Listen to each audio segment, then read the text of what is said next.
Here's a rundown of your mission. This one's perfect for a warm-up.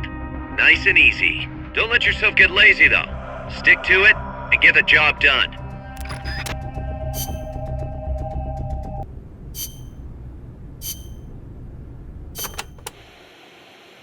Number of warheads detected by the dew line.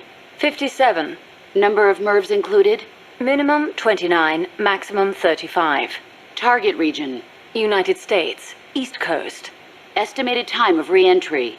2048 Zulu. President selected attack option. Unknown. The president is dead. Unknown. Communication has been lost. I select Offutt Air Force Base as my target. Offutt? But that's a U.S. base. What on earth do you mean? Based on the projected number of incoming warheads, Washington, D.C. is presumed destroyed. The president is most likely dead. The U.S. government's control lost. I realize that. So why not retaliate?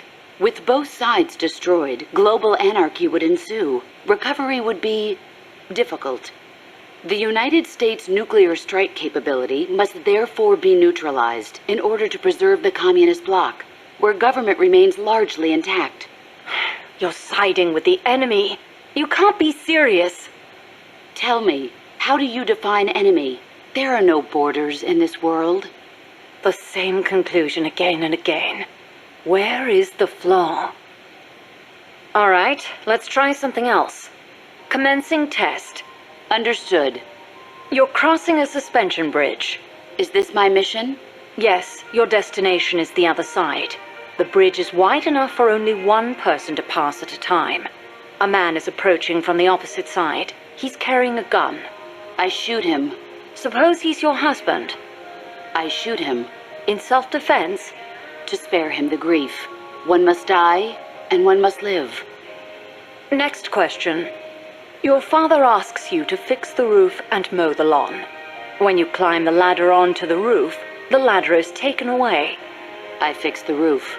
And when you're finished? I jump down. You'll break more than bones at this height. I see no need to change my decision. I have not finished mowing the lawn. I must remain loyal to the mission. Next. There is a snake in the bushes. It is poisonous.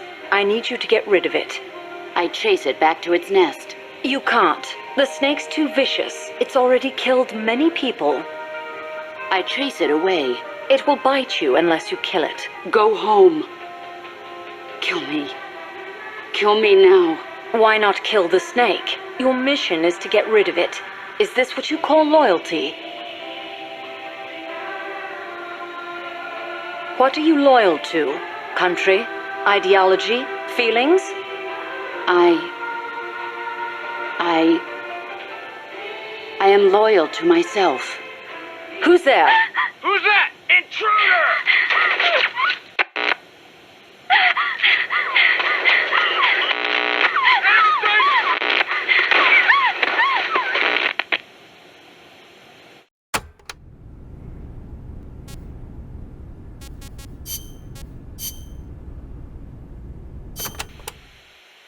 So it's been more than 10 years since the Cuban Missile Crisis, huh? I don't think we'll ever forget it.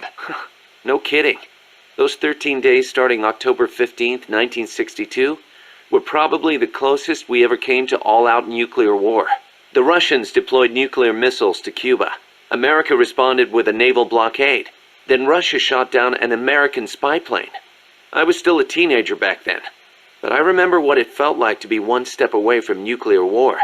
The adults were freaking out. If it wasn't for the Cuban Missile Crisis, there might never have been an Operation Snake Eater.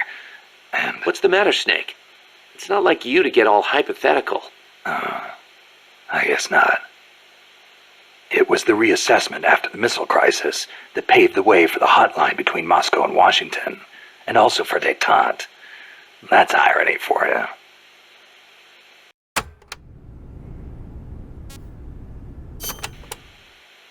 The Treaty of Tlatelolco was enacted to make Latin America into a nuclear-free zone.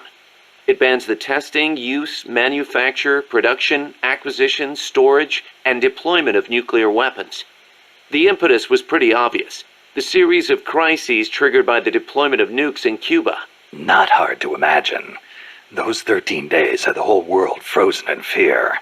Of course, the country that started it all, Cuba, hasn't actually ratified it yet.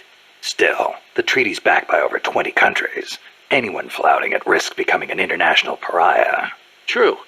Opinol would investigate, no doubt. I heard they used Japan's 3 non-nuclear principles as their model when they drew up the treaty. I think the Treaty of Tlatelolco might have been their way of asking nuclear powers not to use nukes against them. That's the biggest difference between the treaty and the 3 principles. I guess you could call it a 4th principle.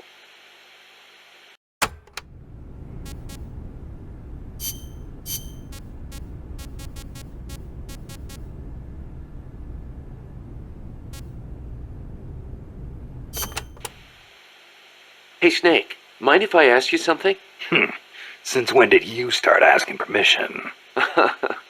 So, you used to be part of a CIA paramilitary unit, right? That's right. Ever do any ops in Central America? No, not personally. But there were other units who did all kinds of stuff. I remember the Bay of Pigs invasion back in '61. The papers had a field day with it. Operation Zapata. That was the CIA code name.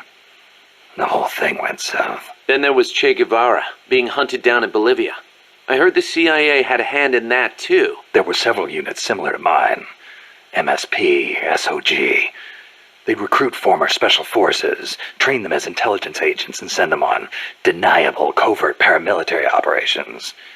One of those units trained the Bolivian army in counter-guerrilla tactics. And then had them shoot El Che.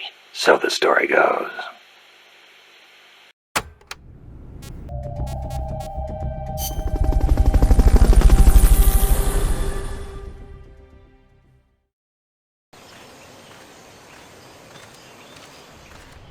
You need to use Fulton Recovery on all the soldiers. Be careful not to kill anybody.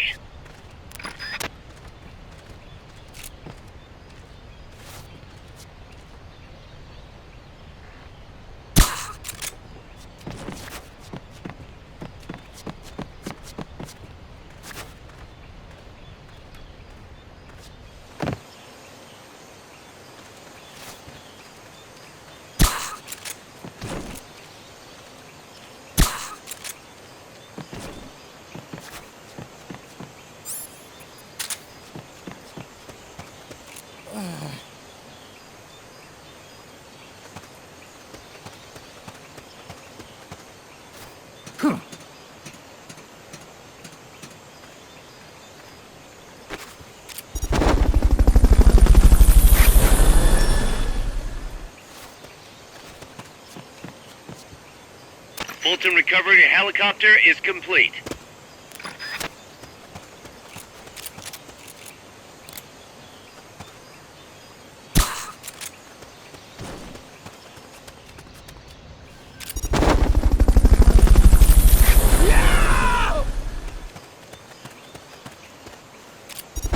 Fulton Recovery subject confirmed onboard helicopter. Fulton Recovery helicopter is complete.